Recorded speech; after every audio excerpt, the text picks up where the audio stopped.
பள்ளங்களின் அனுபவங்கள் வழியாக நாம் கடந்து செல்லும் பொழுது நாம் கேட்க வேண்டிய 3 கேள்விகள். முதலாவது கேள்வி நாம கேட்க வேண்டியது, ஏன் ஏன் நான் இந்த குழியில் இருக்கின்றேன்?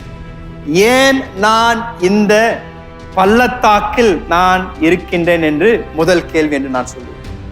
பல நேரங்களில் இந்த குழிகள் அனுபவங்கள் வழியாக நாம் கடந்து போகும் பொழுது, அல்ல பள்ளத்தாக்கின் அனுபவங்கள் வழியாக நாம் நடக்கும் பொழுது, இயற்கையாகவே நமக்குள் எழும்புகின்றது என்னவென்றால் மற்றவர்களை குறை சொல்வது. நம்மளுடைய சூழ்நிலைக்கு மற்றவர்களை காரணமாக காட்டுவது. எல்லாருக்கும் என் மேல ஒரு பொறாமை இருக்கு, அதனாலதான் எல்லாரும் எனக்கு இப்படி விரோதமா எழும்புறாங்க. நான் நல்லா இருப்பதை பார்த்து யாரும் விரும்புறதில்லை, அதனாலதான் எனக்கு தொடர்ந்து இந்த மாதிரி நடந்துகிட்டே இருக்கு. நான் நல்லா இருப்பது அவங்களுக்கு பிடிக்காது, அதனாலதான் எனக்கு விரோதமா அவங்க இதெல்லாம் செய்யறாங்க என்று பல நேரங்களில் நாம் இந்த குழியில் இருக்கும் பொழுது, இந்த பள்ளத்தாக்கின் அனுபவத்தின் வழியாக நடக்கும் பொழுது மற்றவர்களை காரணமாக அவர்கள் மேல நாம் அந்த காரணத்தை அவர்கள் மேல சாற்றலாம். யோசேப்பு கூட அந்த குழியில விழுந்த பின்பதாக சுலபமா யோசேப்பு யோசித்திருக்கலாம், எங்க அப்பா தான் இதற்கு காரணம், எங்க அப்பானாலதான் இன்னைக்கு நான் குழியில இருக்கிறேன், எங்க அப்பா தான் எல்லாத்துக்கு முன்னாடி என்ன செல்ல பிள்ளை செல்ல பிள்ளை செல்ல பிள்ளைன்னு சொல்லி எல்லாத்துக்கு முன்னாடி என்ன ரொம்ப ஓவரா அன்பு எனக்கு கொடுத்து என்னை இப்படி நடத்தினாலதான் எல்லாரும் என் மேல பொறாமப்பட்டு எல்லாரும் என்னை பகைத்து என்னை இப்படி குழியில போட்டிருக்கலாம் என்று யோசிக்கலாம். எங்க அப்பா மாத்திரம் எனக்கு அந்த பல வர்ணம் உள்ள அந்த அங்கேயே கொடுக்காம இருந்திருந்தாருன்னா எனக்கு நான் இங்கே இருந்திருக்க மாட்டேன் என்று யோசேப்பு யோசித்திருக்கலாம்.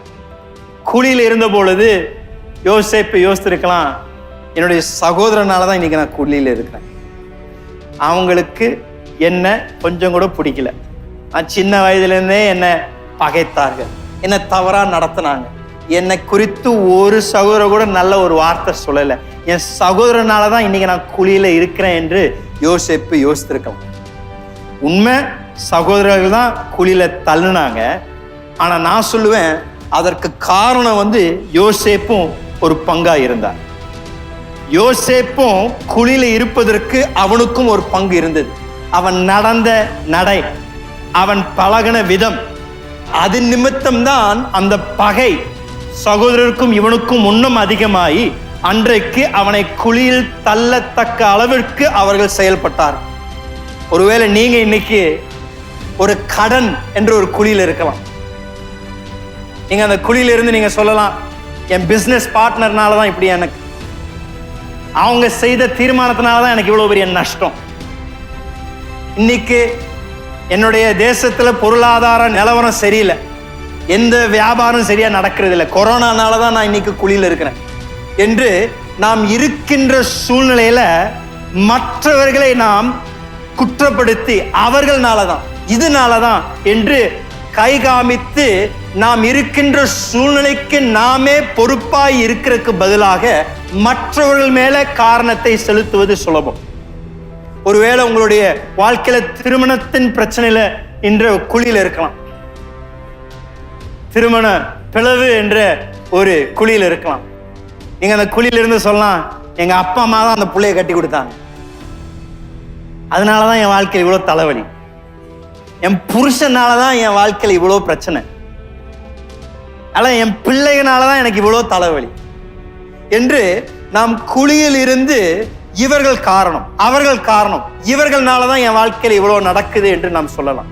ஆனா குழியை விட்டு வெளியே வரணும் என்றால் நம்மளுடைய மனநிலை மாறி அவர்கள் என்று சொல்வதை காட்டிலும் நமக்குள் இதன் பொறுப்பு என்ன என்று கேட்பது அவசியம்.